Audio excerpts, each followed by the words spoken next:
Hi guys, kamusta? And welcome again to our YouTube channel.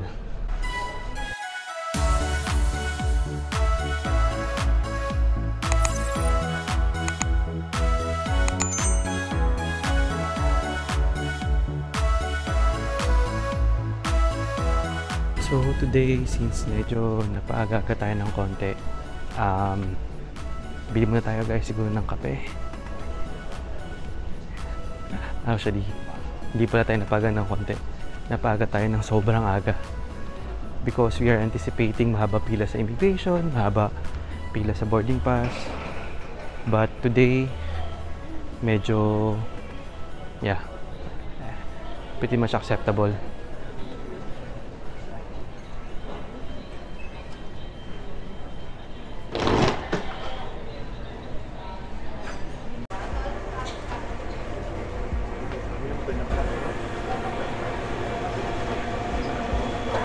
So yung mga tinapay dito and all.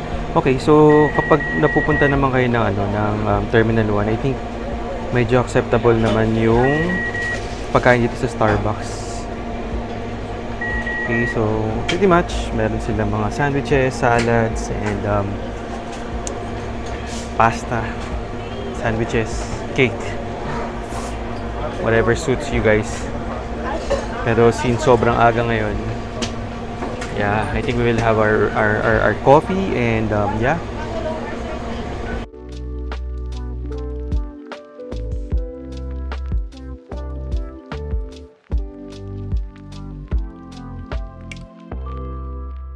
So today, meron po tayong flight internationally. Papunta po tayo ngayon ng Kuala Lumpur. And as you can see sa background ko, nakapasok na po tayo ng terminal, and we are just waiting for our boarding time, na mga around 6 AM. So while waiting, inisip ko baka pwede ko na kayong bigyan ng immigration tips or mga sabihin natin paalala kung paano po kayo magkakaroon ng magandang experience sa inyo pong pagpasok sa NAIA Terminal 1. So, coming from the usual news or mga balita or even mga vlogs po na nakikita natin, we said na kailangan every time na magkakaroon po tayo ng flight, dapat over-prepared po lahat ng documents natin. So, make sure na yung mga kinakailangan po ninyo, kasi again, iba-ibang bansa po, iba-iba din po yung mga pangangailangan nila. And normally, the number one na kailangan yung i-prepare talaga is of course, your passport, and also your boarding ticket, and kasama na po dyan yung return flights ninyo, because yan po yung unang-unang hahanapin sa inyo. So before pa po tayo pumunta dito sa airport, ang ginawa natin is we printed all of our documents, lahat ng mga tingin natin ay hahanapin sa atin. So because nagkaroon tayo ng experience before ng maraming tanong na ibinigay sa atin or tinanong sa atin ng mga immigration officers, nag-over-prepared na lang din tayo, and minake sure natin na lahat ng kanilang itatanong ay masasagot po natin. So, ang una nating prepare ay yung ating hotel accommodations. So, because meron naman tayong hotel accommodations, yun, kailangan ko na din, print ko na rin yun para madali na. Aside from the hotel accommodations, nag-print din po tayo ng ating COE or Certificate of Employment. So yung Certificate of Employment, as I previously mentioned sa ating mga past vlogs, kailangan po ito, lalong-lalo na kung kayo po ay employed or mga empleyado, and kung yung inyo pong travel today ay also sponsored ng inyong company.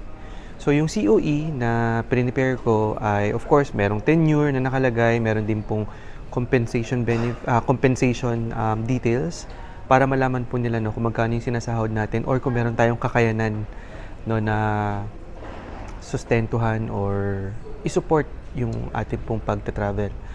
So aside from the COE, nag-prepare din po tayo ng copy ng ating employment contract. Again, sabi ko it's better na magkaroon po tayo ng over-prepared ng mga documents. So, aside from the employment contract, nag-prepare din po tayo of course ng mga calling cards, tapos meron na po tayo mga screenshots ng ating mga emails or calendar, or kasama na rin po doon yung mga itinerary.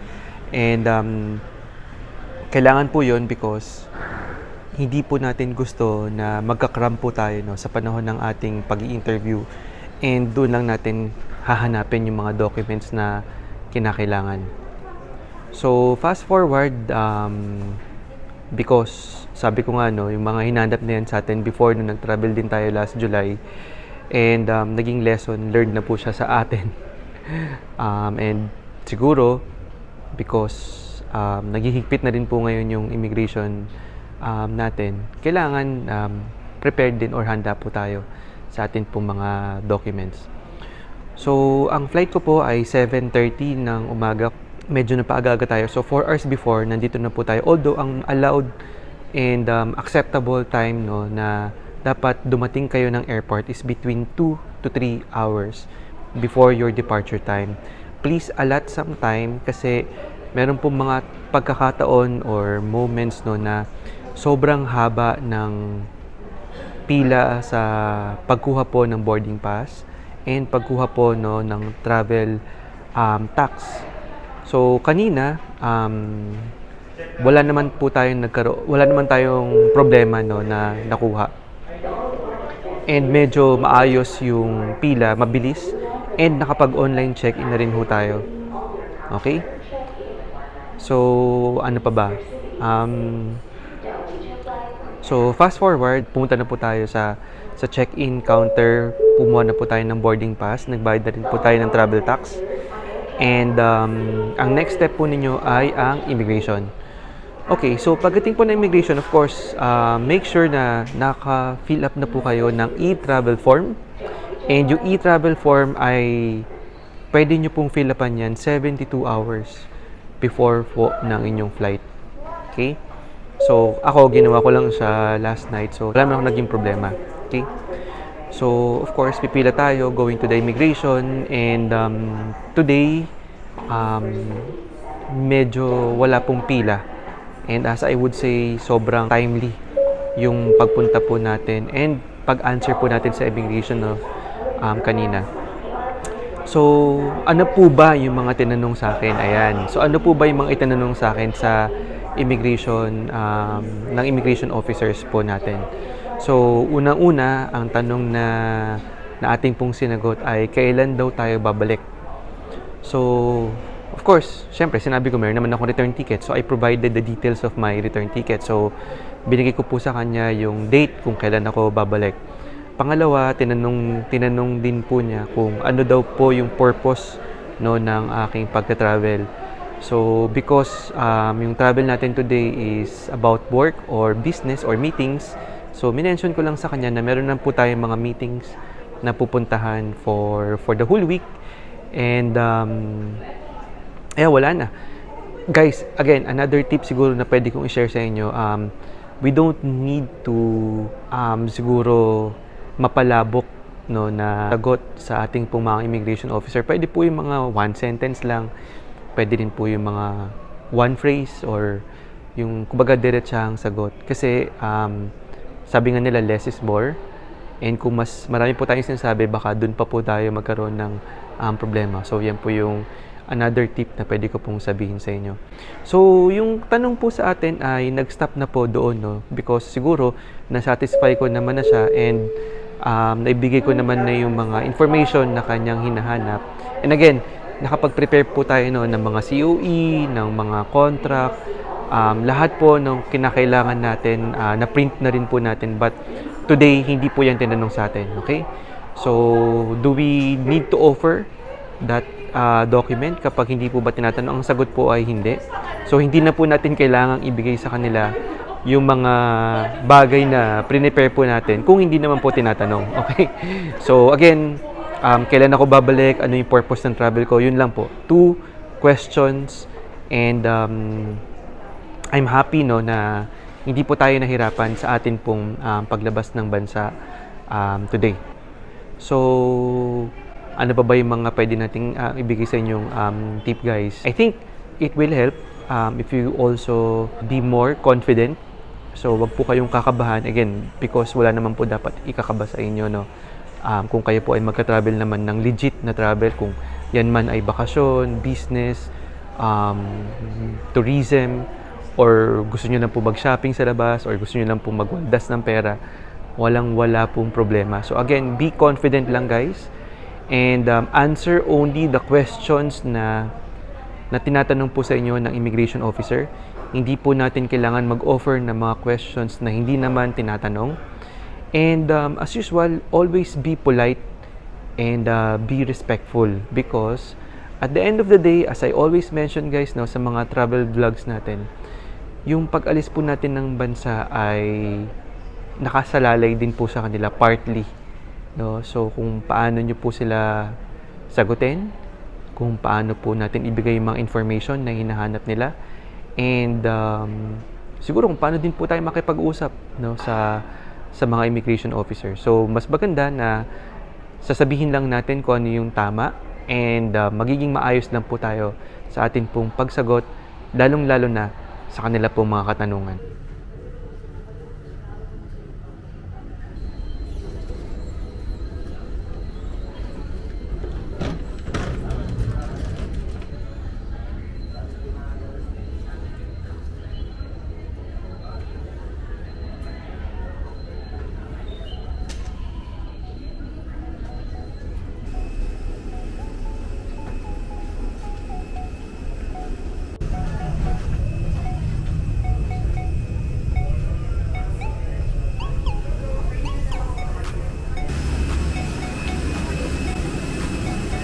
Seat on the right, sir, while board with board.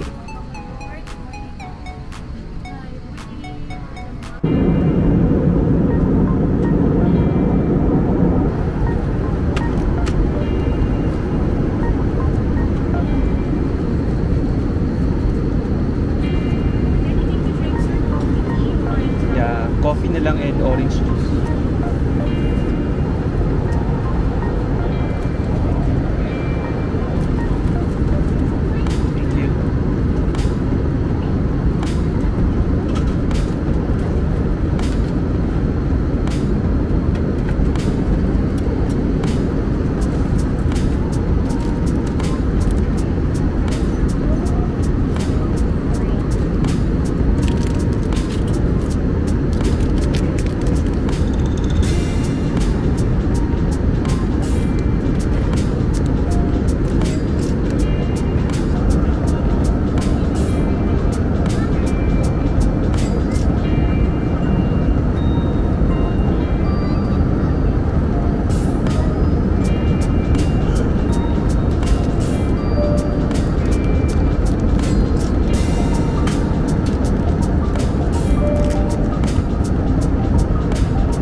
Hi guys, so okay ngayon, nakarating na tayo dito sa may Kuala Lumpur and yung pinaka next natin na gagawin ay mag-book na lang tayo ng Grab going to our hotel sa Sofitel.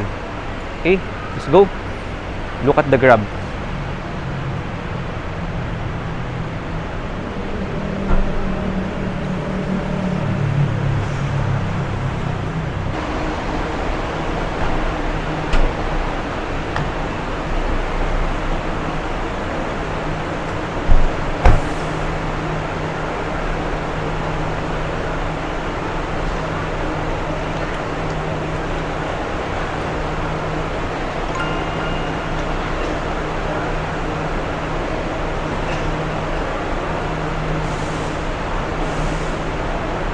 Okay, so yung ride natin ay, kung di ako nagkakamali, nasa 65 ringgit.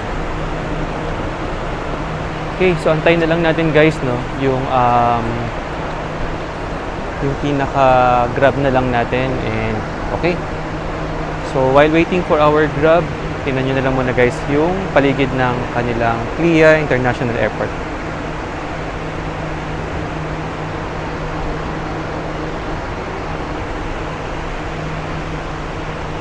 Ngayon nasa Grab tayo. So yung Grab natin, siguro sasabihin ko no na one of the most cheapest Grab no is really in Malaysia. So kung I don't know no kung ilang kilometers ba itong buong ano natin, but the pamasahe is 65 ringgit. Okay, so check nyo guys.